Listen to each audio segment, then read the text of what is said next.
আসসালামু আলাইকুম। অনুশীলন ক্লাস পক্ষ থেকে স্বাগত জানাচ্ছি। আজকে আমরা যশোর বোর্ড 2023 প্রথম অধ্যায় ভৌত রাশি ও পরিমাপ এই প্রশ্নটা সমাধান করব। প্রশ্নটা হচ্ছে এটাই: স্লাইড ক্যালিপারের সাহায্যে একটি ঘনকের এক বাহুর দৈর্ঘ্য পরিমাপে প্রধান স্কেল পার্ট 2.5 সেন্টিমিটার। কোন ধরনের বস্তু ঘনকের বস্তু? এই কথাটা গুরুত্বপূর্ণ। প্রধান স্কেল পার্ট এম দ্বারা প্রকাশ করা হয়, 2.5 সেন্টিমিটার দেওয়া আছে। ভার্নিয়ার সমর্থন ভি দ্বারা প্রকাশ করা হয়, 15 দেওয়া আছে। আর ভার্নিয়ার ধ্রুবককে ভিসি দ্বারা প্রকাশ করা হয়, 0.05 মিলিমিটার দেওয়া আছে। অনেকগুলো তথ্য দেওয়া আছে। গণনা বলছে ভার্নিয়ার স্কেলের কত ভাগ প্রধান স্কেলের কত ভাগের সমান। আমরা সবাই জানি যে যদি ভার্নিয়ার স্কেলের ঘর সংখ্যা যদি 30 হয় তাহলে হচ্ছে প্রধান স্কেলের 29 ঘরের সমান হয়ে থাকে, 50 হলে 49 হয়, এরকমটা। যদি 20 ঘর হয় তাহলে সেটা হবে 19 ঘরের সমান। তাহলে আমরা একটু ম্যাথমেটিক্যালি একটু প্রবমেন্ট করে দেখাই। তাহলে গড় নাম্বার সলিউশন। আচ্ছা, তাহলে ভার্নিয়ার স্কেলের কত ভাগ প্রধান স্কেলের কত ভাগের সমান। তাহলে ভার্নিয়ার ধ্রুবকটা মানটা লাগবে আমাদের। ভার্নিয়ার ধ্রুবক দেওয়া আছে, তাহলে আমরা লিখবো দেওয়া আছে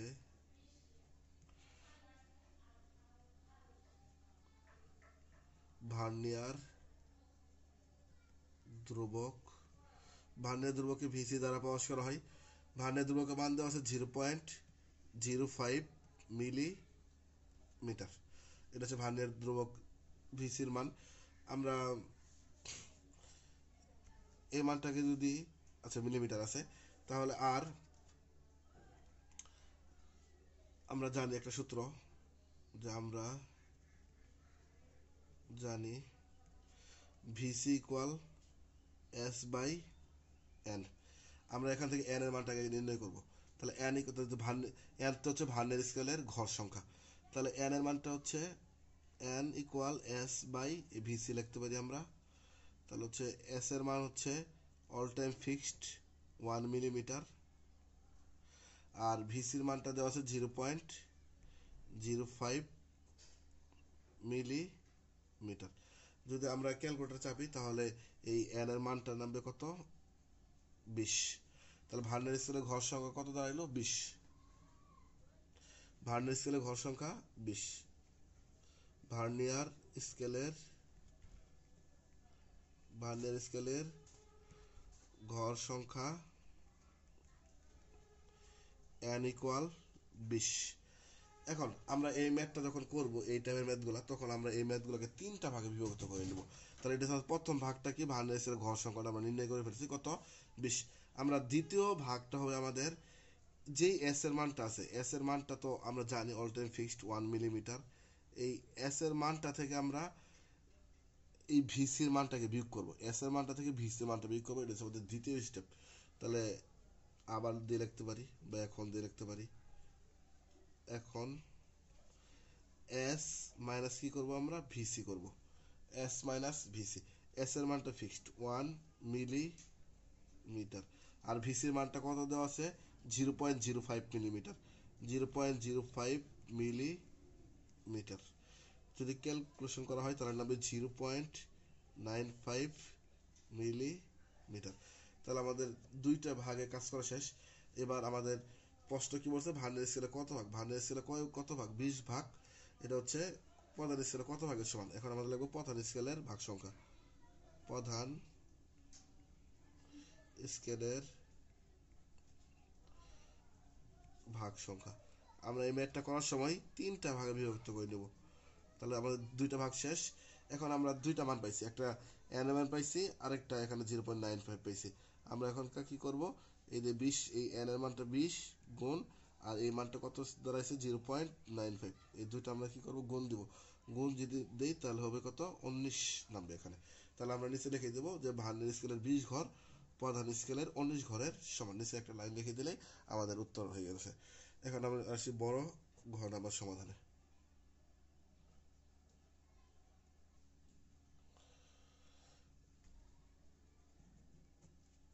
বড় ঘটা। দেন বড় ঘটাতে কি বলছে প্রশ্ন, যে দৈর্ঘ্য পরিমাপে আপেক্ষিক ত্রুটি 3%। দেন এবার ত্রুটির পরিমাণটা দেওয়া আছে কত পার্সেন্ট? 3% দেওয়া আছে। হলে সমগ্র পৃষ্ঠের ক্ষেত্রফলের আপেক্ষিক ত্রুটি নির্ণয় করতে বলছে। তাহলে কোন ধরনের বস্তু ঘনকের? ঘনকের সমগ্র পৃষ্ঠের ক্ষেত্রফল নির্ণয় করার সূত্র আমরা জানি 6L²। তারপর হচ্ছে দেন এর গ্রহণযোগ্যতা ব্যাখ্যা করো। যেখানে ক্ষেত্রফলে গ্রহণযোগ্য বৃত্তটি দেওয়া আছে 7%। এখন আমরা সমগ্র পৃষ্ঠের ক্ষেত্রফলটা নির্ণয় করব। যদি 7% যদি নামে তাহলে কি গ্রহণযোগ্য, 7% বেশি নামলে গ্রহণযোগ্য নয়, 7% কম নামলে আবার গ্রহণযোগ্য। আমরা এই থিমটাকে কাজে লেগে ম্যাথটাকে সলিউশন করব। তাহলে আমরা এই প্রশ্নটাতে আমাদের 6, যেহেতু আমরা সূত্র ইউজ করবো 6l², তাহলে 6l² যদি আমরা ইউজ করি সূত্র, তো l এর মান তো নাই, কারণ হচ্ছে ঘনকের কোনো দৈর্ঘ্য দেওয়া নাই। দেন ঘনকের এক বাহুর দৈর্ঘ্য পরিমাণে প্রধান স্কেল পার্ট দেওয়া আছে, ভান্নের সমাধান দেওয়া আছে, কিন্তু ঘনকের দৈর্ঘ্য দেওয়া নাই। তাহলে ঘনকের দৈর্ঘ্য যেহেতু দেওয়া নাই, সেহেতু আমরা ঘনকের দৈর্ঘ্যটা নির্ণয় করব। তাহলে ঘনকের দৈর্ঘ্য নির্ণয় করার জন্য এই অধ্যায়ের সূত্র একটা হয়। ঘনকের দৈর্ঘ্য নির্ণয় করার জন্য ঘনকের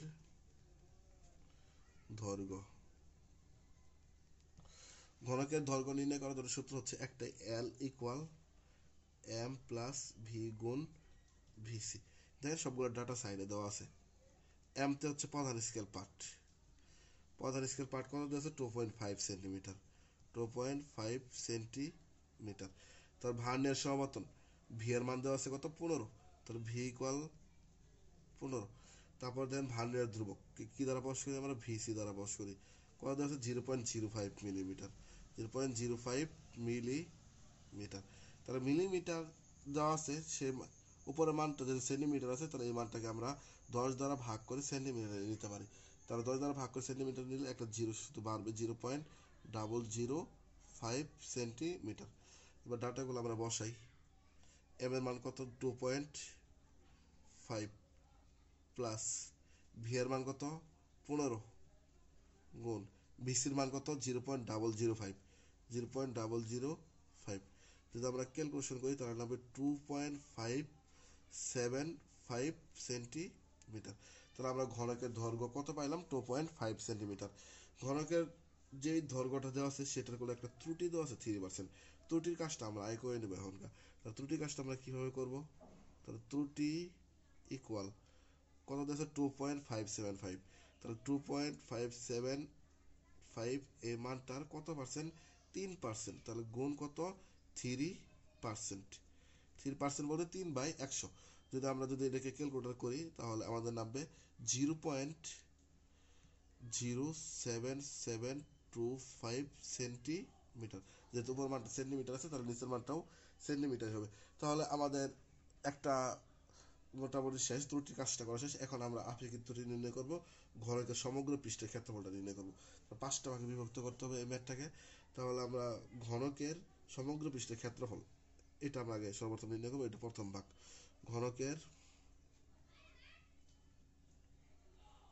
ঘনকের সমগ্র পৃষ্ঠের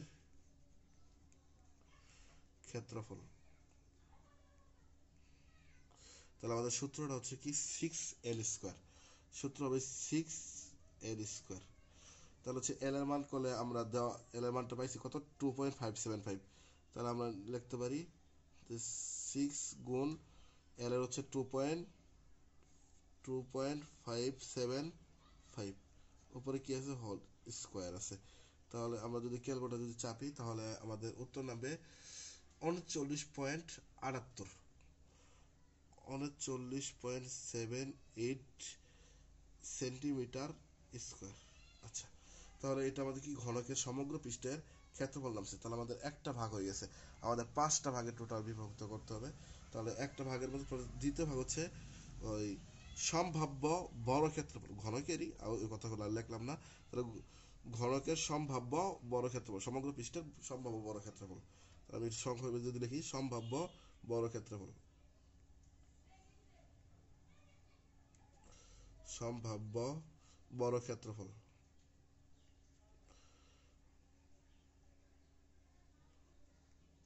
সম্ভাব্য বড় ক্ষেত্রফলকে সাধারণত এ দ্বারা প্রকাশ করা হয়। এখানে আমরা এ লিখলাম এই জায়গাতে।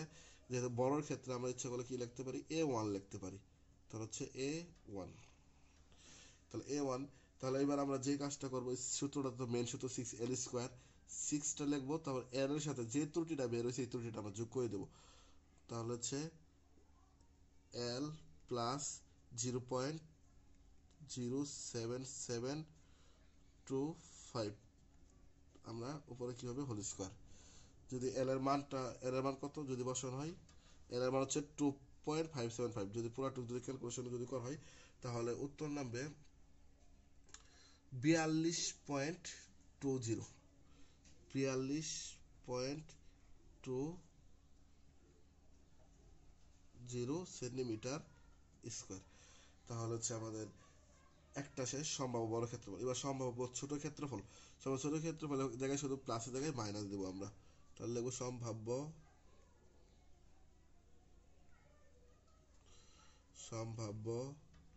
ছোট ক্ষেত্রফল। তাহলে সম্ভাব্য ছোট ক্ষেত্রফল A1 এর জায়গায় আমরা এবার কি দেবো, A2 দেবো, না দিলেও সমস্যা নেই, প্রাইম টাইম দেওয়া যেতে পারে।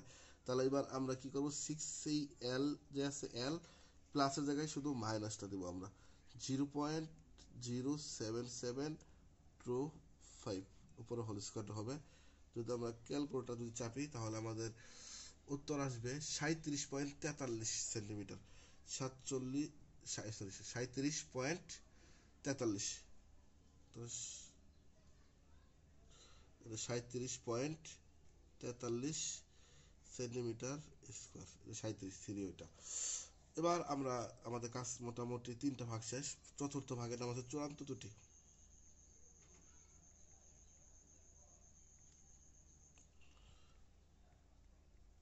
আচ্ছা, এখন আমরা চূড়ান্ত ত্রুটি নির্ণয় করব। চূড়ান্ত ত্রুটি নির্ণয় করার জন্য আমরা এখন যে কাজটা করব, আমরা এই যে এই মানটা বের হয়েছে এই মানটা থেকে একবার এই মানটা বিয়োগ করবো, তারপর এই মানটা থেকে আবার এই মানটা বিয়োগ করবো।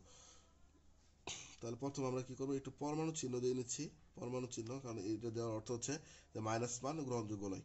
39.78, তাহলে 39.78 বিয়োগ 42.20, যদি ক্যালকুলেটর চাপা হয় তাহলে উত্তর নামবে 2.42 সেন্টিমিটার স্কোয়ার। তাহলে এখানে মাইনাস চিহ্ন নামতো, কিন্তু এই চিহ্নটা পরমাণু চিহ্ন দেওয়ার কারণে বা বড় চিহ্ন দেওয়ার কারণে মাইনাস পয়েন্টটা গ্রহণযোগ্য নয়। এখন আসি আমরা এই 39.78 থেকে এই 37 পয়েন্টটা বাদ দেবো।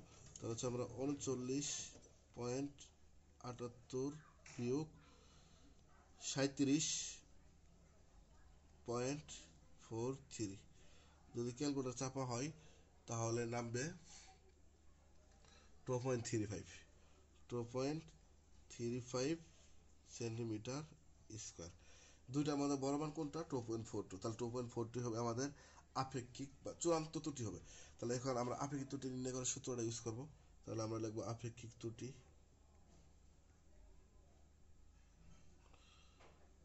আপেক্ষিক ত্রুটি আপেক্ষিক ত্রুটি সমান আমরা জানি যে উপর হবে চূড়ান্ত ত্রুটি,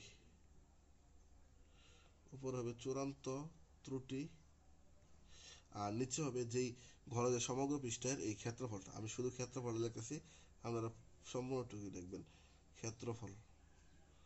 তাহলে চূড়ান্ত ত্রুটি আমরা কত পাইলাম, চূড়ান্ত ত্রুটি পাইছি 2.42, আর যেটা বড় হবে সেটা হবে চূড়ান্ত ত্রুটি 2.42, আর ক্ষেত্রফল কত পাইছি 39.78, 39.78, আচ্ছা গুণ 100 আছে, তাহলে গুণ 100। যদি এখন আমরা ক্যালকুলেটর যদি করি তাহলে আমাদের উত্তর নামবে 6.09%, 6.09%। দেখেন এই মানটা কি 7%-এর থেকে কি ছোট, তাহলে এই মানটা কি 7%-এর থেকে ছোট, তার মানে তাহলে যেখানে ক্ষেত্রফলে গ্রহণযোগ্য আপেক্ষিক ত্রুটি ছিল কত 7%, তাহলে 6.09%, তাহলে অবশ্যই তারপরে সে গ্রহণযোগ্যতা, তারপরে সে আমরা শেষে কথা লিখব সমগ্র পৃষ্ঠের ক্ষেত্রফল পরিমাপে আপেক্ষিক ত্রুটি গ্রহণযোগ্য মান অপেক্ষা কম, তাই সমগ্র পৃষ্ঠের ক্ষেত্রফল পরিমাপিত মানটা কি গ্রহণযোগ্য, সরাসরি কথা হচ্ছে যে এটা নামছে মানটা এটা কি গ্রহণযোগ্য। এই হচ্ছে আমাদের 2023-এর প্রশ্ন সমাধান। সবাইকে ধন্যবাদ, আসসালামু আলাইকুম।